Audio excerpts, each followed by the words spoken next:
يلا فطار اول يوم العيد. احنا دايما بنحب نفطر كده حاجات خفيفه، وتعالوا اقول لكم ازاي نعمل فطار حلو جدا جدا، وكمان ما يتعبناش بعد طبعا صيام طويل.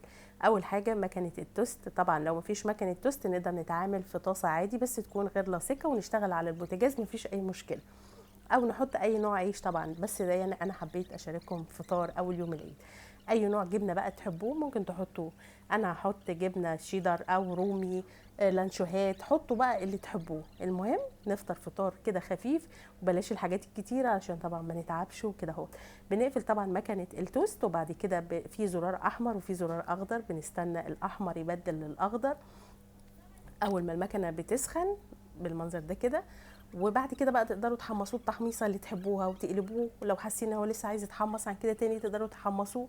وبس كده، وده كان كده الفطار بتاع اول يوم العيد. يا رب طبعا تكونوا قدرتوا تستفادوا مني. هو فيديو كده بسيط، لكن حبيت اقول لكم كل سنه وانتم طيبين، عيد سعيد على الناس كلها يا رب يا رب. وربنا يجعل كل ايامكم عيد. ونصلي كتير من اجل البيوت اللي فقدت اي حد غالي عليها ومش قادرين يحسوا طبعا بالعيد. وكل سنه وانتم طيبين، عيد سعيد عليكم. مش عايزين نحول الموضوع لدراما. ويلا قوموا بقى، لو لسه ما فطرتوش افطروا، واكتبوا لي في التعليقات انتوا بتفطروا اول يوم العيد ايه، لان ناس كتير بيقولوا لي ايه الاكل الفافي دوت، لا ده مش اكل، لا مش عارفه ايه. نقطعه بالمنظر ده كده اهو، وجنب بقى خياره مخلله، جنب خس، جنب اي حاجه. احنا شخصيا بصراحه بناكله كده، يعني كل واحد بياخد مثلا ربع او لو واحده حتى، وبس كده اهوت. بنحب يبقى الحاجه خفيفه. بصوا شكله قمر ازاي، واخد قرمشه جميله. احنا لا لاعبين في الوان ولا اي حاجه، دي كده الوان طبيعيه.